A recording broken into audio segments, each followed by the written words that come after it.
Olá, turma, como estão? Espero que todos estejam bem. Na aula passada, nós estudamos sobre o Egito, a Mesopotâmia e os hebreus.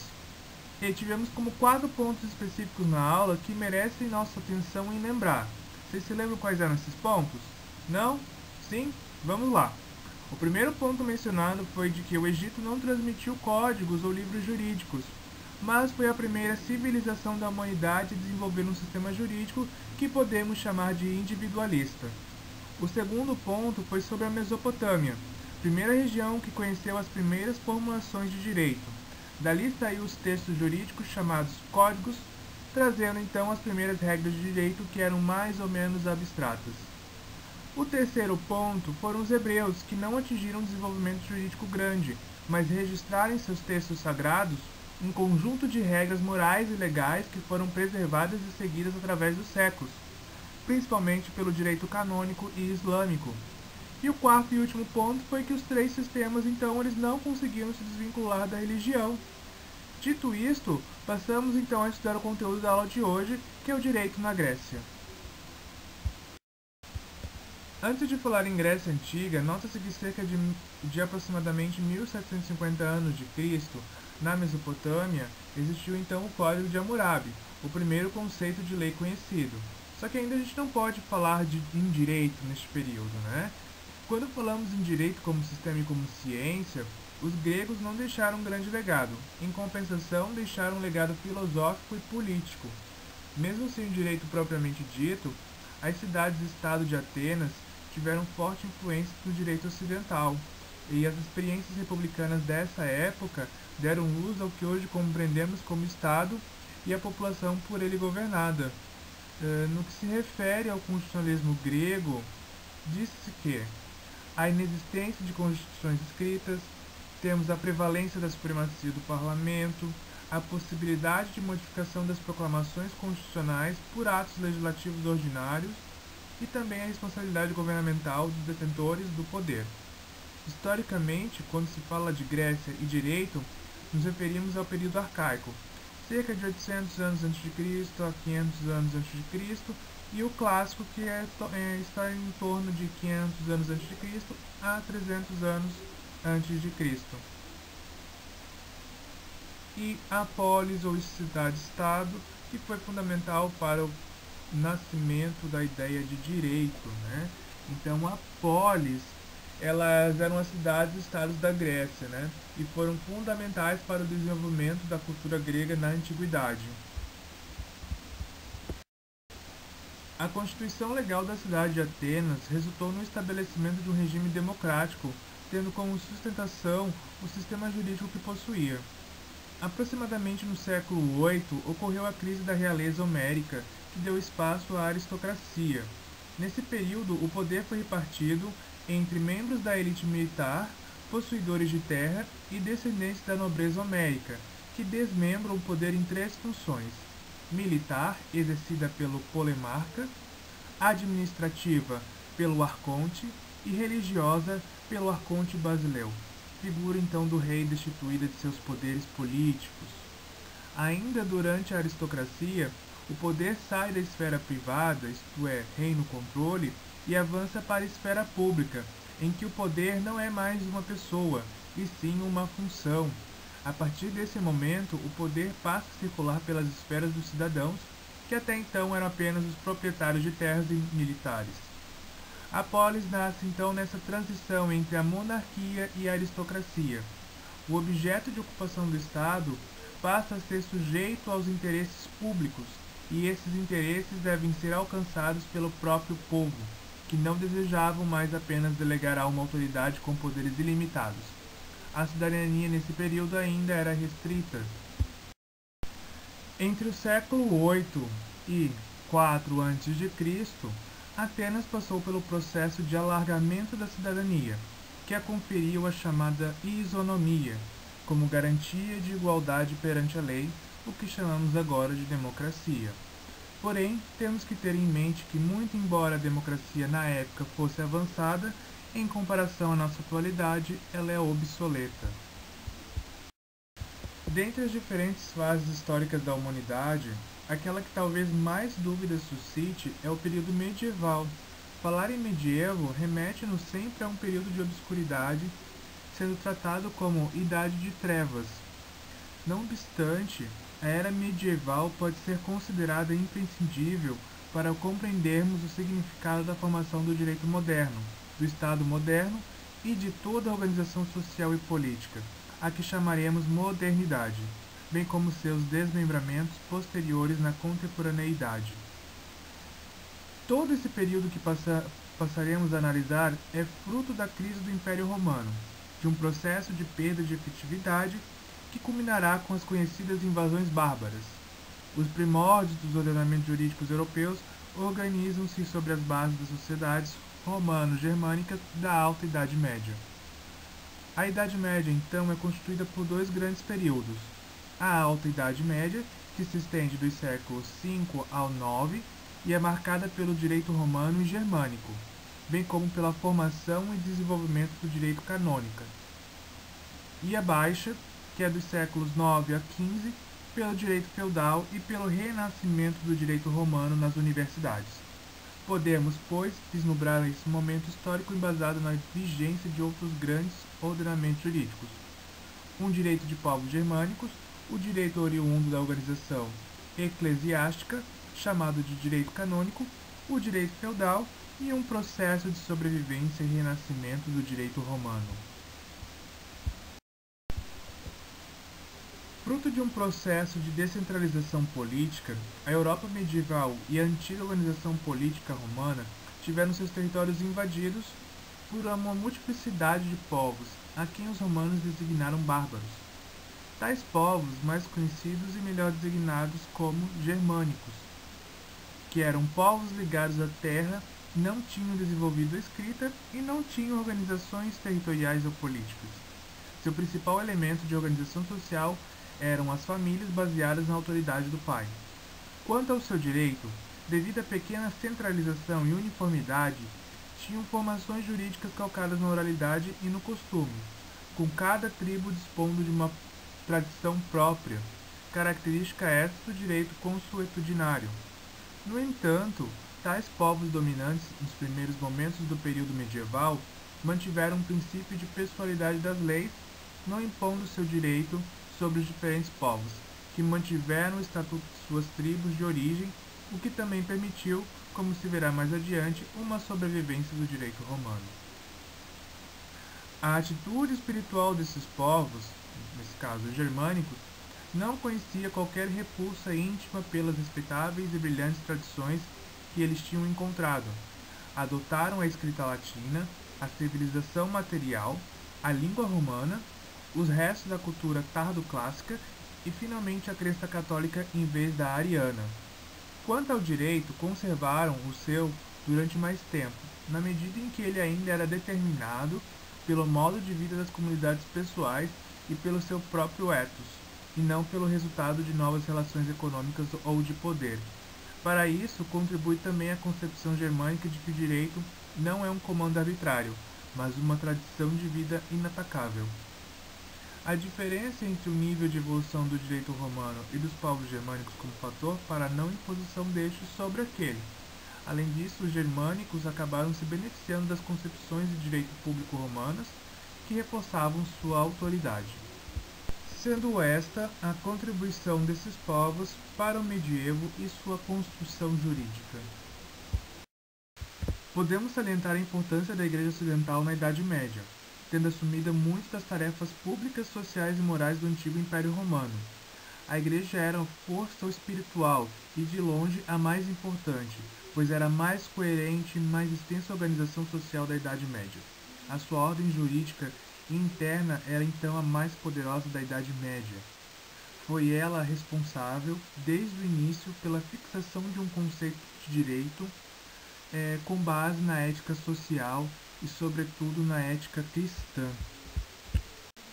Nesta fundamentação ética, não podemos nos esquecer da influência grega, principalmente a platônica, de grande influência à teologia nesse momento histórico.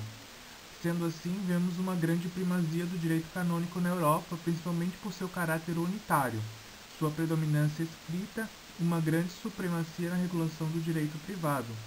O direito canônico teve uma importância crucial na formação e manutenção das instituições e da cultura jurídica ocidental. Toda a reorganização da vida jurídica europeia, com o desenvolvimento das cortes, dos tribunais e das jurisdições, tem influência do direito da Igreja. Vários fatores ressaltam a importância desse direito para o medievo, sendo um deles o caráter ecumênico da Igreja, que se coloca como a única religião verdadeira para a universalidade dos homens. Também temos a dominação sobre certos ramos do direito privado, que foram regidos exclusivamente pelo direito canônico durante vários séculos, mesmo para os laicos. O fato de ser o único direito escrito durante a maior parte da Idade Média, tendo sido objeto de trabalhos doutrinais muito mais cedo que o direito laico, constituindo-se uma ciência do direito canônico, exercendo influência na formulação e desenvolvimento deste direito laico.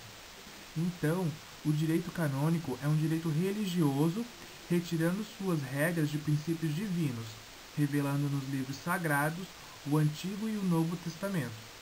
É o direito de todos os que adotam a religião cristã, onde quer que se encontrem.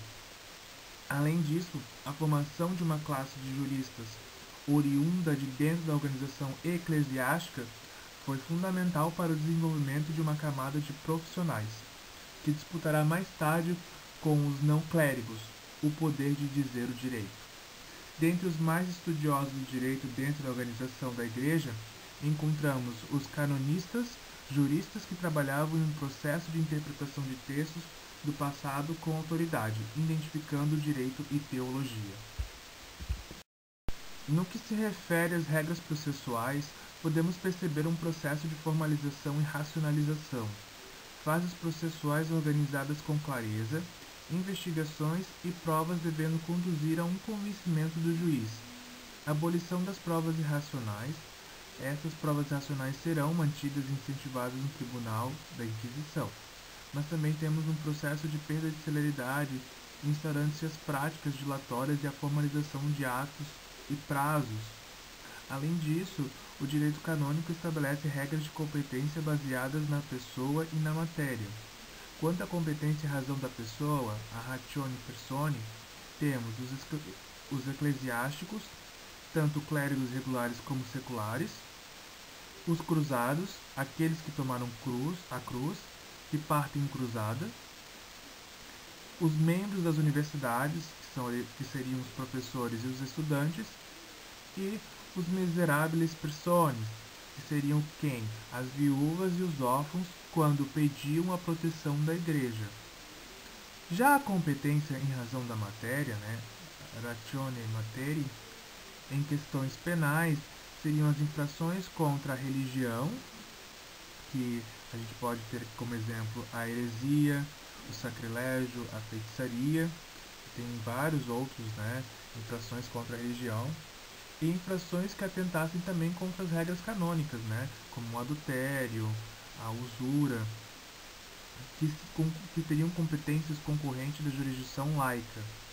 E, quanto à matéria civil, trataria dos benefícios eclesiásticos, o casamento e essas matérias conexas, como divórcio e separação, legitimidade dos filhos, testamento, execução de promessa feita sob juramento. Por fim, faz-se necessário compreender o significado da Inquisição e das Cruzadas como dois grandes movimentos interligados e oriundos da organização eclesiástica romana. O Tribunal do Santo Ofício, também conhecido como o Tribunal da Inquisição, surgiu como um tribunal especial para julgar e condenar os hereges. No Tribunal da Inquisição, o direito de acusar pertencia somente à parte lesada, como uma diferenciação na aplicação das penas entre nobres e plebeus. A origem do processo baseava-se em acusações secretas. Os atos e provas eram mantidos em segredo e a prova testemunhal era a mais utilizada.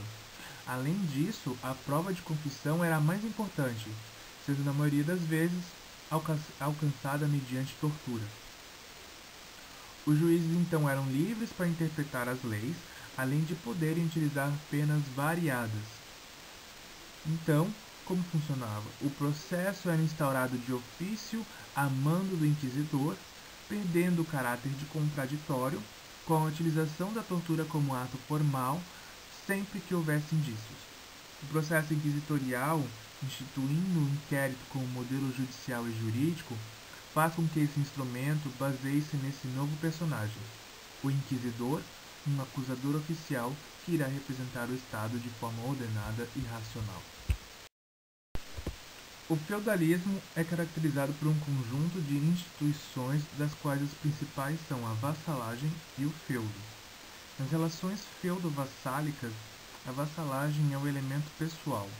O vassalo é um homem livre comprometido para com o seu senhor por um contrato solene pelo qual se submete ao seu poder e se obriga a ser-lhe fiel e dar-lhe ajuda e conselho, enquanto o senhor lhe deve proteção e manutenção. Essa ajuda era então geralmente militar. Toda organização jurídica fica restrita às relações feudo-vassálicas, uma vez que toda a organização estatal e legislativa desapareceu nesse período. O costume é a única fonte do direito laico, tendo desaparecido o direito romano, com exceção, é claro, da Itália, e o canônico reger apenas então as relações eclesiásticas e alguns ramos civis, que a gente mencionou anteriormente então. Tendo em vista também o desaparecimento do princípio da pessoalidade das leis, esse direito consuetudinário terá base territorial, ou seja, cada coletividade vive segundo as suas tradições jurídicas próprias. Então os séculos X e XI foram séculos sem escritos jurídicos, nem leis, nem livros de direitos, nem sequer atos reduzidos a escrito.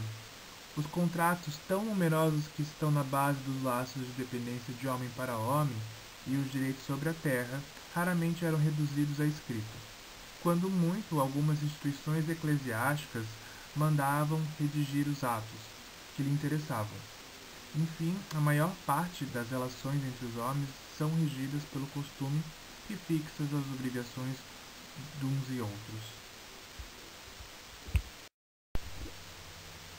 A aproximação entre as ordens canônicas e temporal acabou por fortalecer o renascimento do direito romano, que, apesar de ter continuado a ser aplicado aos povos de origem romana, acabou por suplantar o direito germânico nas penínsulas ibérica e itálica, tendo um renascimento com a formação das universidades medievais e o desenvolvimento dos estados nacionais. Sendo assim, podemos, com relação à história do ensino jurídico e sua metodologia, distinguir dois tipos de tradições jurídicas.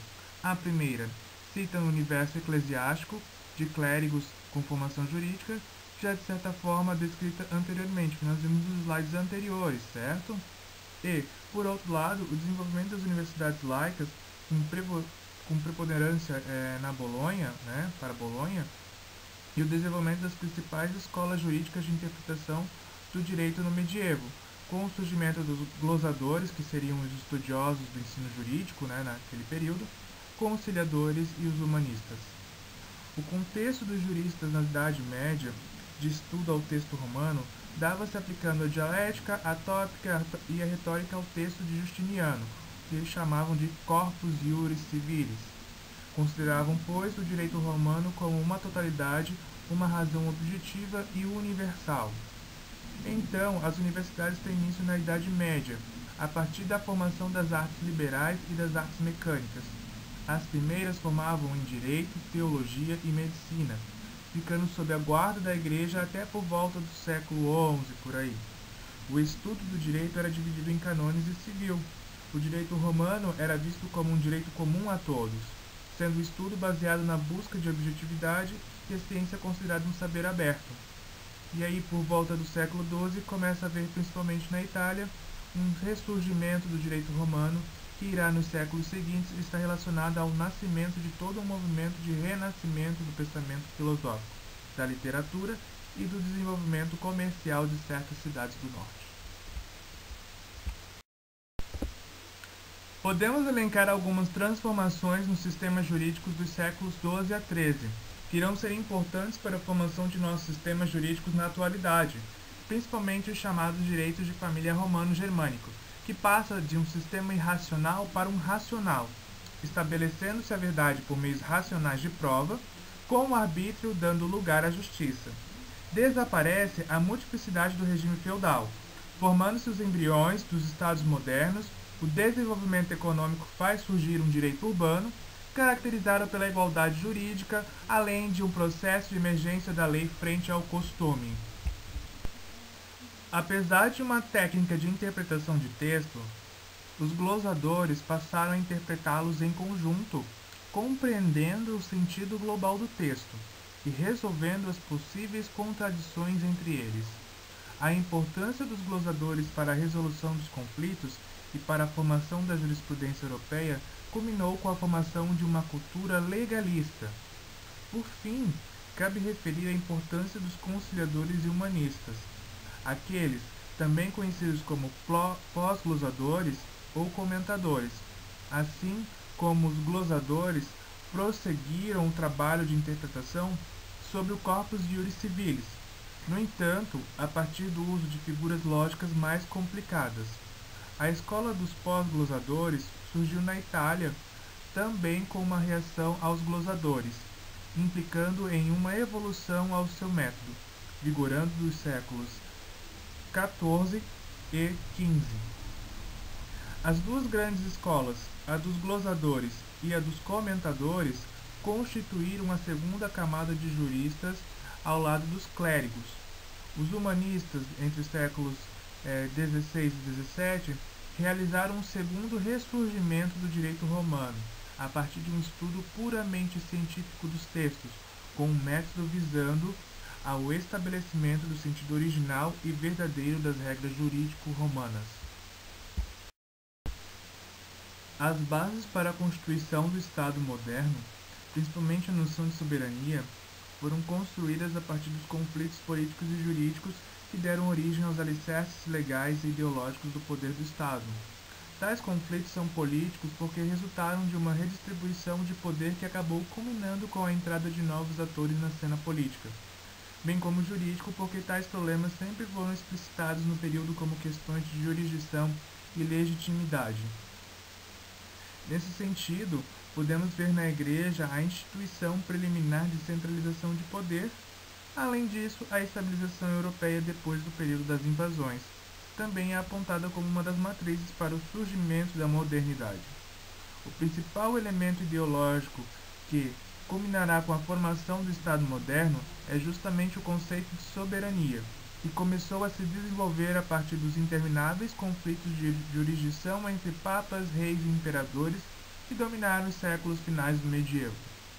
O desenvolvimento da soberania sustenta ter também origem na recuperação dos textos jurídicos romanos, que acaba por limitar o poder sobre dado território, que por sua vez é constituída de elementos formadores que terminariam por fazer parte dos alicerces legais e ideológicos do moderno Estado. Sendo assim, vemos que determinadas construções tão características da modernidade acabam tendo seu cerne no medievo, sendo, portanto, necessário conhecimento desse período histórico para tal compreensão. Aliás, gostaria de terminar salientando que não se pode fazer um estudo histórico do direito sem conectá-lo com as demais compreensões sociológicas, políticas e filosóficas que embasam cada momento histórico.